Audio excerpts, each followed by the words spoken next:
With the latest agriculture news from across the state and nation, it's time for the AgNet News Hour from AgNet West. Here's your host, Sabrina Halvorson. Good morning, and thank you for joining us this morning on the AgNet News Hour.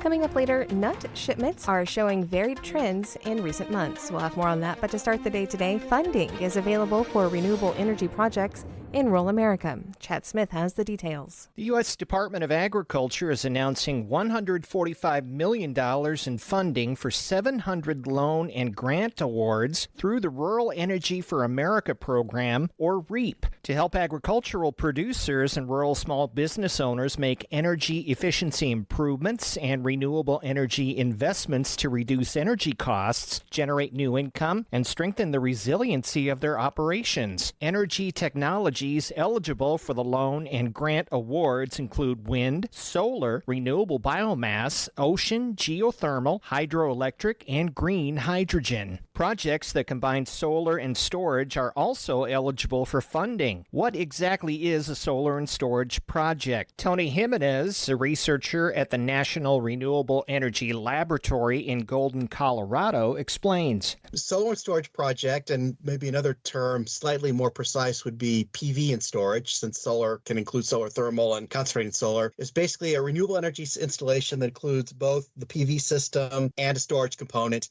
almost always some sort of battery. Most commonly these days, lithium ion. You can certainly get PV and storage separately. They're often acquired together. He talks about what types of locations and businesses are best for a solar storage project. The motivations to install solar may be a little bit different than for storage, so I'll address those separately. For PV, common motivations are going green, desire to produce one's own electricity, and monetary savings. Sometimes you can get all of those. Sometimes there's trade-offs. For electricity, PV is the easiest distributed scale renewable energy technology to deploy and can be deployed almost anywhere. Storage can be deployed almost anywhere. It makes most sense when there's a concern about resilience, if there's a lot of power outages, that sort of thing. Monetary savings are another common motivation, although it's harder to get those with storage at current prices, absent some sort of grant. So behind the meter storage typically will not totally pay for itself. What you often see is a combination motivation. So it might be both resilience, and somebody will put in a battery for resilience purposes so they can ride out a power outage and say, hey, I got this battery, I can use it to manage what I pull from the grid and maybe get some bill savings. And so at least it can get some bill savings with it, but probably not enough absent a grant to totally pay for the battery. But they do have the resilience benefits, so they are getting more. Jimenez offers tips for drafting a proposal for a solar and storage project. You want to look at,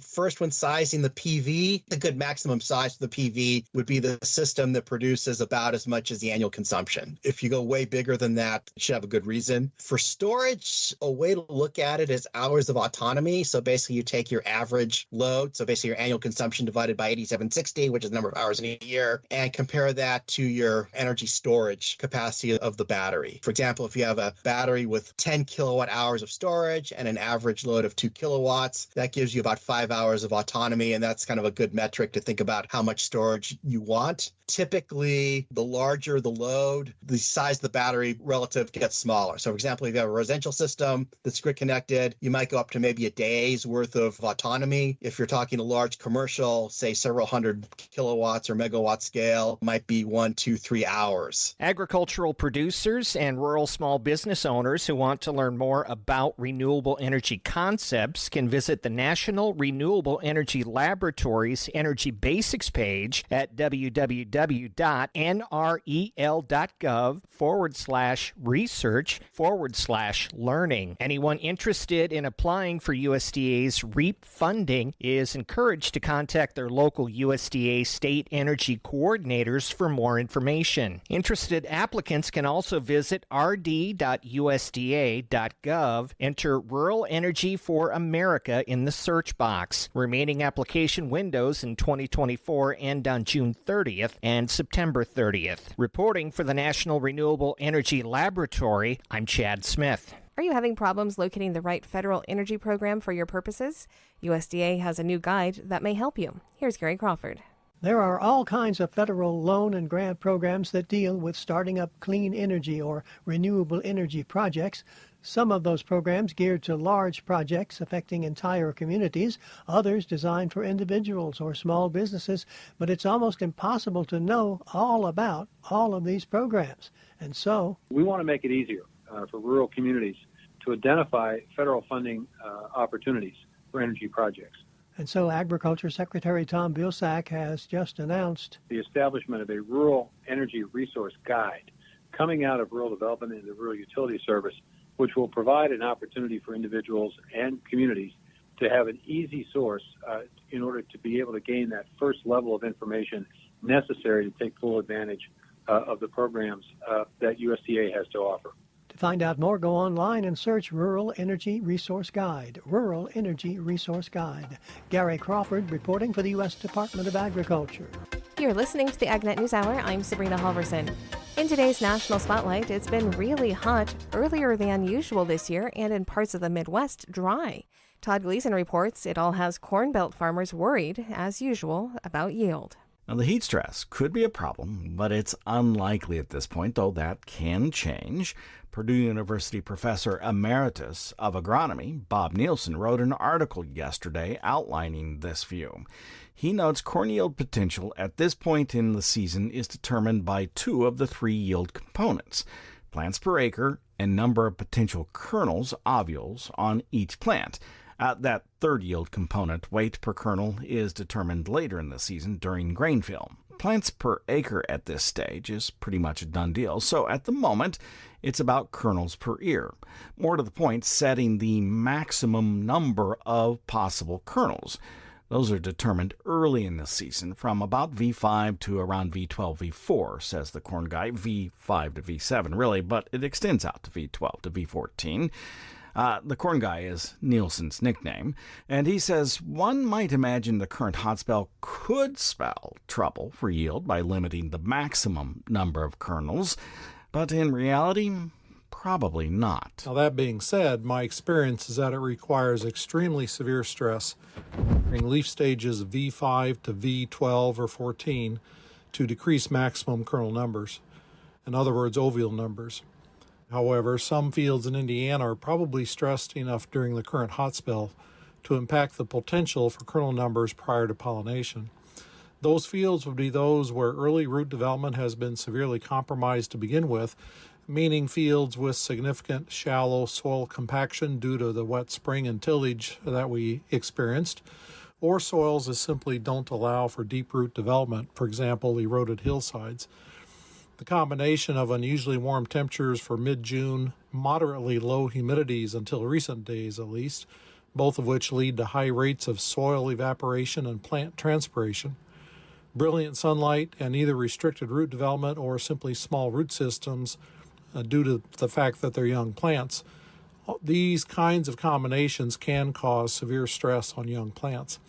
I began to see crops rolling a week ago on eroded slopes before we had the onset of 90-plus degree weather. So certainly there are fields that are experiencing stress now. We may see a reduction in ovule number, but again, depending on how well pollination and early grain fill proceeds, it may or may not have an effect on final kernel number at harvest. Finally, as Nielsen wrote in his June 20th, 2024 Purdue University article, the actual kernels per plant is determined by the success of pollination and levels of stress up to about the milk stage, R3, of kernel development.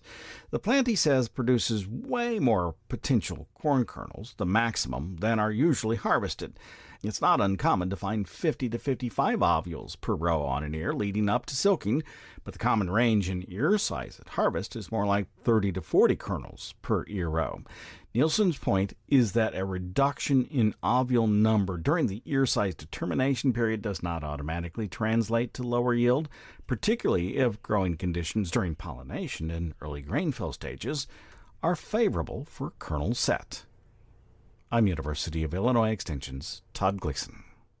The USDA Natural Resources Conservation Service wants to remind those interested the deadline to submit project proposals through the Regional Conservation Partnership Program is nearing. Randall Wiseman has the story. That deadline is coming up Tuesday, July 2nd. The 2024 RCPP funding priorities are climate-smart agriculture, urban agriculture, conservation, and the environmental justice, all designed to help farmers, ranchers, and forest landowners adopt and expand conservation strategies to enhance natural resources while tackling the climate crisis. The funding opportunities include both RCPP Classic and RCPP Alternative funding arrangements. Now, through Classic, projects will use NRCS contracts and easements with producers, landowners, and communities in collaboration with project partners. With the Alternative Funding Arrangements Program, the lead partner will work directly with ag producers to support the development of innovative conservation approaches. Learn more on our website, southeastagnet.com. I'm Randall Wiseman. That's today's National Spotlight. Now here's the Livestock Report with Rod Bain. You may be aware of USDA efforts to expand meat processing capacity through support of developing small and medium-sized facilities. This as part of creating greater resiliency in the meat processing supply chain. What may not be greatly realized is the aspect of technical assistance connected to these efforts. Secretary Vilsack, folks at USDA realized that it wasn't just about throwing grants out to the countryside or putting together some revolving loan programs, that these folks really needed some technical assistance. They needed some help, not only to find and apply for grants, but to design their facilities, to put together their marketing plan, to figure out what they're going to do with their byproduct. So USDA pulled together a really robust network of organizations to provide technical assistance. Among those, the Flower Hill Institute, which Dave Carter is associated with. Flower Hill serves as the overall technical assistance coordinator with USDA's Meat and Poultry Processing Capacity Technical Assistance Program. And Carter says as of last fall, over 1,000 requests for technical assistance have been submitted since the program's inception 2 years ago. In terms of what examples of requests for technical assistance look like, Carter starts with a cooperative in Puerto Rico representing about 70 hog producers. They have traditionally produced large roasting hogs for restaurants along what they call the pork highway in Puerto Rico, but now they want to produce more pork to go into the retail market because Puerto Rico only provides about 12% of their own food. Among the applications for technical assistance by the Puerto Rican Pork Cooperative, they're working with a local nonprofit called Fida Co-op that got money in from what's called the Meat and Poultry Intermediary Lending Program to provide some of that. Meanwhile, processors in Maine are seeking assistance to produce halal products from cattle, goats, and sheep. They're an existing small operation, but they want to develop into a larger commercial operation. The challenge there is trying to find market information and the like for those products and those markets. Carter says requests for technical assistance on meat and poultry processing capacity are easily available and easy to fill out and submit. You can go on to usda.gov/meat, or our website is Flower Hill Institute. You can Google that, and there's just a quick form that you can just submit. It takes about 5 minutes to let us know who you are, where you are, what you're doing, and what you need, and we circle back with you within 24 hours to help out. I'm Rod Bain reporting for the U.S. Department of Agriculture in Washington, D.C. This is the AgNet News Hour. I'm Sabrina Halvorson. We will be back in just a moment with more agriculture news. Coming up in a few moments, we'll have today's This Land of Ours report, but first, more of the day's agriculture news. And with today's AgNet West headlines, here's Brian German. Nut shipments showed varied trends in the month of May. The Blue Diamond Almonds Market Report shows that almond shipments were 226.1 million pounds in May, which denotes a 16% increase from last year. The report states that it was the second strongest May on record. Domestic shipments improved by 1% over last month, but figures show an increase of 19% from last year. While the report noted that exports were down about 9% from the month prior, overall exports are still up 14% over last year, with 160.4 million pounds exported. Meanwhile, Meridian Growers' May pistachio shipment report noted a 16% increase in shipments from the previous year, though year-to-date shipments are up 42%. Domestic pistachio shipments have increased slightly, however, international markets still account for 80% of all pistachio shipments. The Foundation for Food and Agriculture Research is accepting applications for the Harvest for Health Breakthrough Crop Challenge.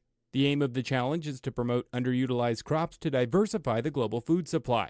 Applicants are invited to submit predictive models to evaluate these crops' potential as sources of functional ingredients or nutrients, with a $1 million prize for the best model. This initiative, funded by RF Catalytic Capital and the Rockefeller Foundation, addresses the over-reliance on rice, wheat, and maize, which dominate 2/3 of the world's food supply. The goal is to enhance dietary diversity and resilience in food systems. Applications will need to be submitted by August 7th, and funding will only be awarded if a suitable model is found. Submissions are encouraged from a wide range of institutions, and more detailed information is available at foundationfar.org. USDA reports that trade in organic products between the U.S. and Mexico reached record highs in 2023. Organic trade between the two countries includes both complementary products like tropical fruits and competing products like berries. Last year, the U.S. exported $234 million worth of organic products to Mexico, with apples, pears, grapes, and lettuce among the top exports. Mexico's organic exports to the U.S. were valued at over $1.4 billion, including avocados, strawberries, raspberries, blackberries, and tomatoes. However, the limited coverage of the harmonized system underestimates the true value of organic trade between the two countries. Demand for organic products is slowly growing in Mexico, but consumption remains limited due to higher costs. Organic products face higher production and certification costs domestically, making export to the U.S. more lucrative. Dairy demand has been relatively flat in some countries in Southeast Asia. Senior dairy analyst with Rabo AgriFinance, Lucas Fees, explains some of the factors that have been adversely affecting demand. A lot of those areas had built up stocks, especially in things like whole or skim milk powder that can be stored for quite a long time. And with their higher stocks and decent availability of product, just didn't necessarily need to step back into the market to import products like they were a few years ago. For example, during the peak of the pandemic, a lot of countries buying tremendous amounts of dairy just for an overall food security type of equation. And I think looking forward now, global dairy prices, not super elevated. It's kind of a good opportunity for buyers in a lot of countries to step in and still find some affordable products and start to rebuild those stocks a little bit and meet that growing demand for dairy in those areas. The 2024 California Ag in the Classroom Conference will be taking place this fall in Costa Mesa. The 37th annual conference is designed for pre-K through 12 educators, administrators, and volunteers to come together to learn and share how to incorporate food and fiber into all curricular areas. From September 27th through the 29th, educators from across California will gather at the Hilton Orange County Costa Mesa to explore new ways to integrate agriculture into their classrooms. Registration for the conference is available now, and the early bell registration period will end on June 30th. The tentative schedule for this year's conference consists of a tech panel, several workshop sessions, networking opportunities, and will also include a farm tour. More information about this year's California Ag in the Classroom Conference is available at learnaboutag.org.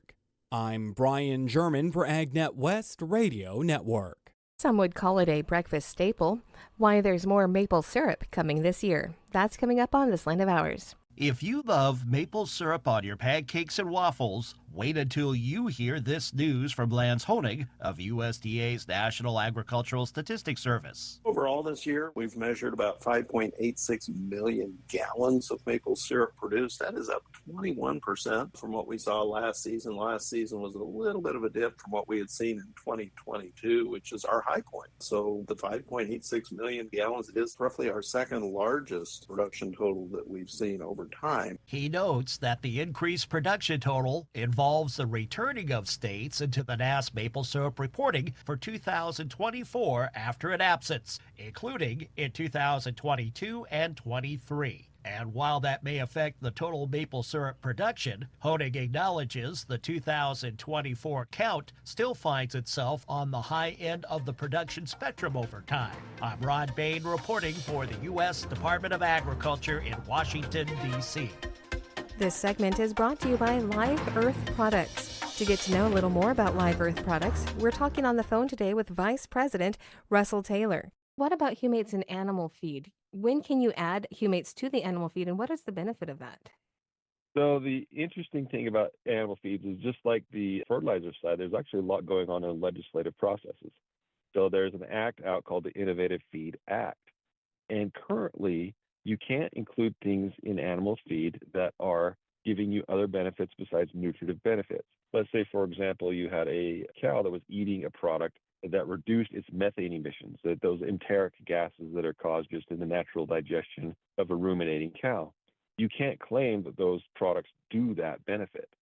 So hopefully people will get involved and say, look, the Innovative Feed Act is necessary and should help farmers. Other benefits of feeding humate is obviously first to reduce enteric gases. But the second one, these are old plant materials. So those plant materials are rich in trace minerals. So not only are you getting something that's going to help the digestion of the animal, you're also getting an abundant supply of minerals. So that is the main reason farmers are currently including in their animal feeds. This is all fascinating, but it can be hard to retain some of this information when you're hearing this on the radio or through the podcast. So, is there someplace online or where can our listeners go and get more information? Well, the good news is the acts I mentioned, like the Innovative Feed Act and the Plant Biostimulant Act, are publicly available through Congress. You can actually go look at those acts. They're on the website there. The other information you can get is directly through Live Earth products. So if you go to liveearth.com, contact us. You can contact us and our agronomy team. And we're happy to go over any details, questions about how to use these products, how they fit your farm program, how to use them as a tool to implement conservation practices such as nutrient retention, water conservation, and improving soil health. To get to know more about Live Earth products, you can visit them online at liveearth.com. That is spelled LIVEARTH.com. You're listening to the AgNet News Hour. Crop insurance is a must for most of today's farmers and ranchers. Chad Smith has more. National Crop Insurance Services is continuing its mission to share firsthand stories from the farmers and ranchers who rely on the safety net provided by crop insurance, as well as the agents and adjusters behind each crop insurance policy. They hit the road again this year and headed to Kentucky and Tennessee, where they met some incredibly hardworking women and men, including John Lee Bagwell in Cedar Hill, Tennessee. Lee is currently raising the fifth generation of the Bagwell family on his operation and says crop insurance is key to helping him sustain his farm and recover from tumultuous weather like wind and hail in his area. Having the protection of crop insurance is one of those things, it leverages our risk to where we don't have to worry about if we're going to be able to farm next year. And that's a big deal because crop insurance wasn't always what it is today. And I'm thankful that we've got it, especially being young and trying to grow and getting to start farming. Over in Murray, Kentucky, farmer Jamie Wade says crop insurance is important because farming is a very challenging and risky business, especially when it comes to weather. The weather, it's either too wet or it's too dry or it's too hot or it's too cold. Everything influences our crop. We can only do our best. We can put it out, plant it, fertilize it, keep it clean, but the rest of it's up to God. And because of that, crop insurance is imperative to our farming operation. It's as imperative as a tractor is. Agents like Brooks Underwood, who is located in Hazel, Kentucky, and helps farmers develop a risk management plan tailored to their specific needs, understands the importance of crop insurance and how it can really be a lifesaver when disaster strikes. I can remember an incident in 2012 particularly. I had an individual that I had worked with in the ag retail prior that I had a really good relationship with that had never purchased crop insurance at all. A grower called me actually one night and said, I just don't have a very good feeling about what's getting ready to happen. And so the next day I went out there and we wrote a wind and hail policy. And in 3 days, he had a hailstorm that come through that totally he lost 100% of his crop. And he was a smaller grower, and that's probably one of the only times I've delivered an indemnity check that a grower put their arms around me and said thanks. It truly was a lifesaver for him.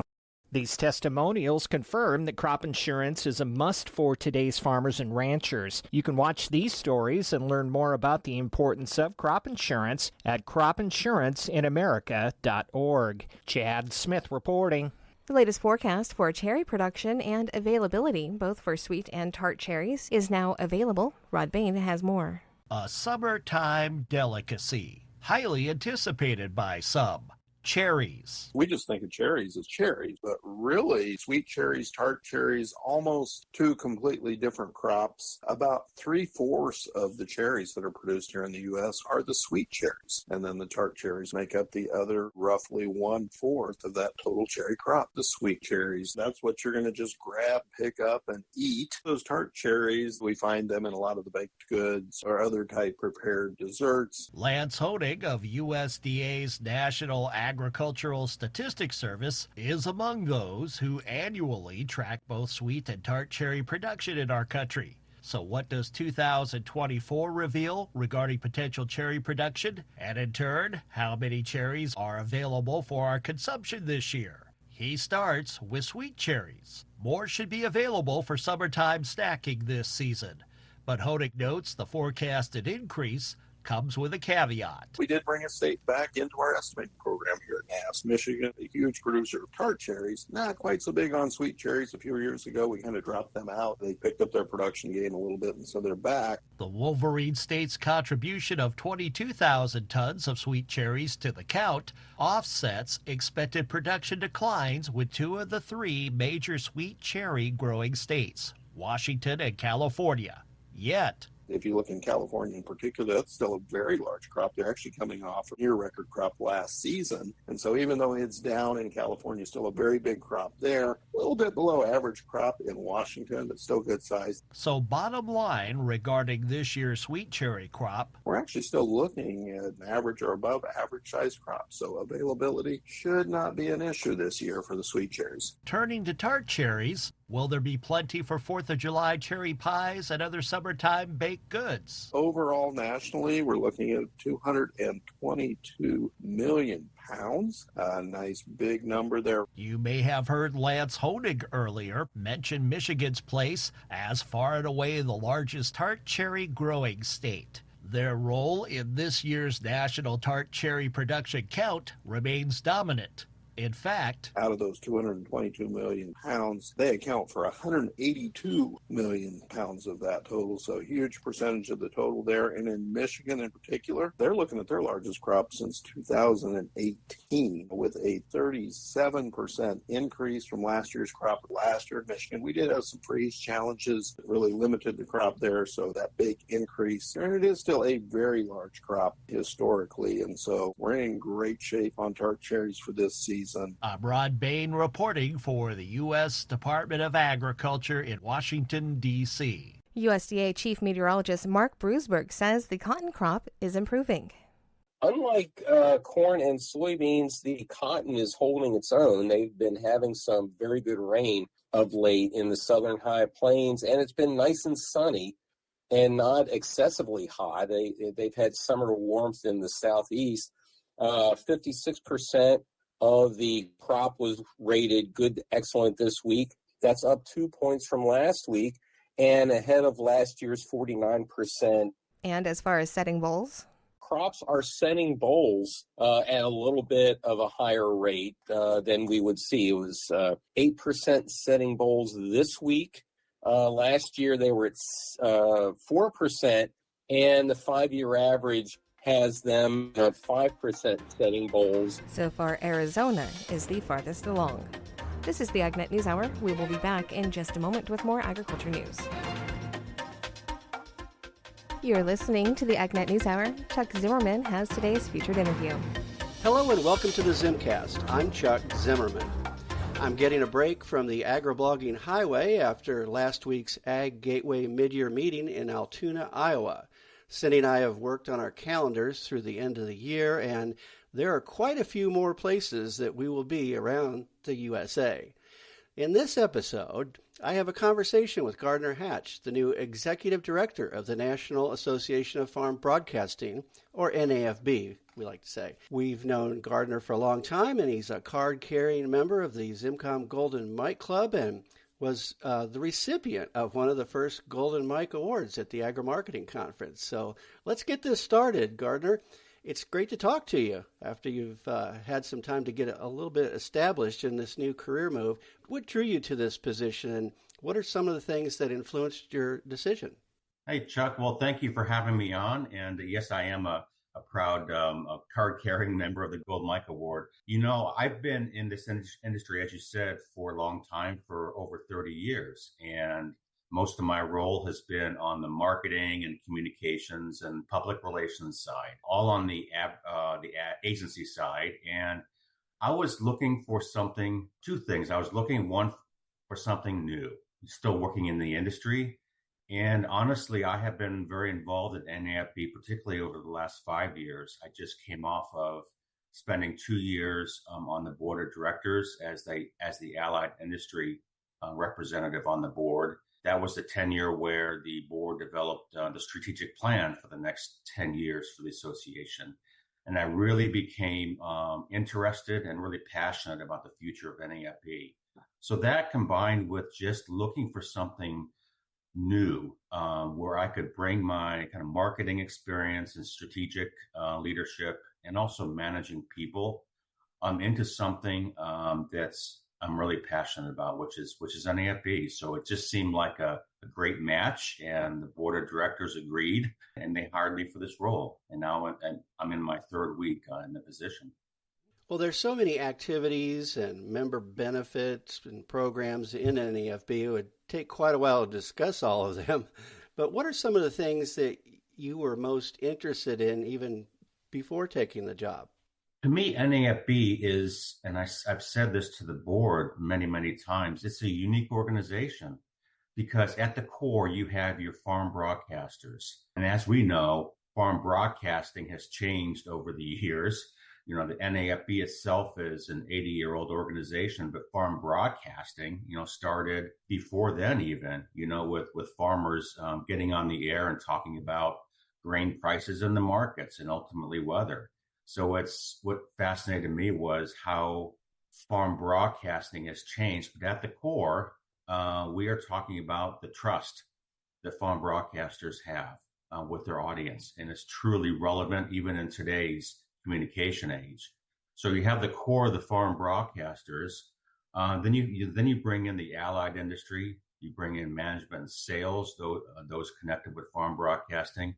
And there's a large student component as well to NAFB. For me, it's the active journalists combined with allied industry and students that really makes for a really vibrant organization that really connects with me well. And being able to be part of kind of leading the strategy, the implementation of the strategy, along with the board of directors. And what does that future look? Where we are with the present, and what does that future look like for the organization?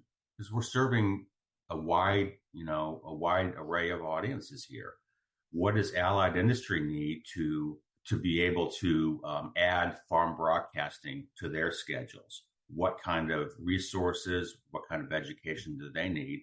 And broadcasters as well. What do they need for the future to secure their success? So that really is kind of at the core of my role as executive director and at the core of my interest in this position.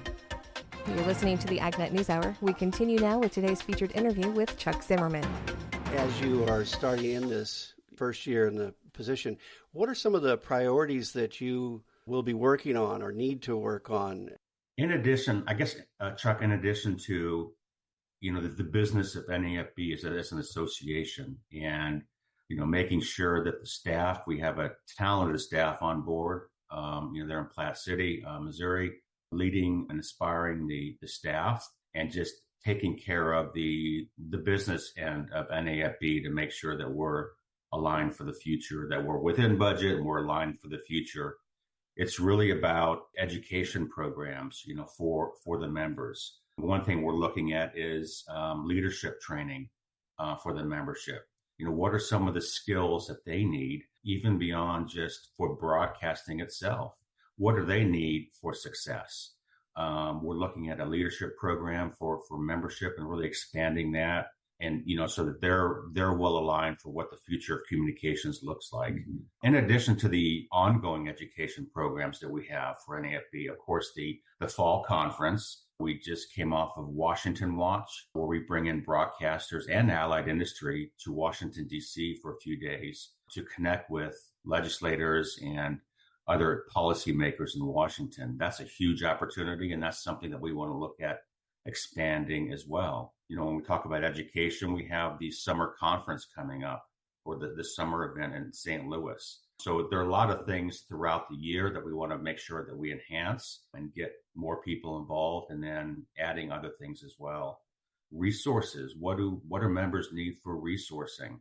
One of the main priorities we're looking at is revamping the website. so that it becomes an even greater resource for all members, for broadcasters coming back to see what's new, but also for allied industry so they can remain connected on a more of a day-to-day basis with farm broadcasting. When we talk about resources, this is a whole another area for broadcasters and allied industry is measurement tools. How can we further show the value of farm broadcasting, that trust factor that I mentioned before of farm broadcasters, because that really sets farm broadcasting above anything else, that trust that listeners have in the news that's delivered on a local or regional basis. How can we, for allied industry, how can we demonstrate that? How can we prove that in an even greater way? That's going to help both broadcasters and allied industries, in selling, selling those spots, those radio spots. So a lot of things we're focused on there. The NAFB planner as well, which is part of the website enhancement that we're looking at too. One area I haven't mentioned that kind of another strategic priority is membership and focusing on the next generation of communicators. How do we inspire and engage those students coming out of school to be part of farm broadcasting, whether they're a member or whether they decide to become a farm broadcaster themselves. So that's another focus of ours too. So Chuck, there's a lot there. There's a lot there. I started this before the real digital age, and we used to have what we called the blue sheets that we would use to show a company or an agency that we had an audience, and it was not something in the computer. You know what I mean? Yep. Now it's when we're looking at showing the value, it's more than just about impressions and reach. Advertisers want to know, in this digital age, they want to know, am I reaching the growers? Am I causing them to act? And with farm broadcasting, we can say, yes, we are, because in a recent survey that the association did, more than half of farmers and ranchers say that listening to an ad on the radio prompted them to go to a website to learn more. And that's pretty strong. And that gets back to that trust factor that the listeners have in farm radio. So if you were able to stand up in front of a group of members, what kind of message do you have for the members now that you are in this position? I think interesting this morning, Chuck, I've been writing a column. Actually, it's a good question. I've been writing a column for membership that's going to go out this week. And my theme is imagine what's possible, together as members. Let's work together and imagine what's possible. It's more than just Gardner Hatch as executive director. I want to hear from broadcasters. I want to hear from Allied. I want to hear from students. And let's imagine what's possible and let's work on the future together. Now, we can't do it all, but we can work on the priorities. And that's something I'm working with the board of directors on for NAFB is let's establish those priorities and let's work on it together. I need input from everybody. So I know it's maybe a little bit of a worn out theme, imagining the future, but that's really kind of what I'm all about. And that's what I would, if I was standing up in front of the membership right now, that's what I would say, because it's your association. Well, is there anything else that you would like to let the members of NAFB know that we didn't touch on? I mean, there's the foundation, for example, that I think would be good to mention and give a plug for. The NAFB Foundation it's an amazing part of NAFB, the involvement in allied industry in providing scholarships to their students. They are the emerging young leaders of ag communications and agriculture in general. If you've never been, for members who go to the fall conference, if you've never been to that luncheon where these students get up and talk about what they've done, what their aspirations are, it's truly inspirational. These young communicators coming up through college and what they want to do. And the NIFB Foundation recognizes these young leaders through tens of thousands of dollars in scholarships to help them with their future. So, that's truly inspirational.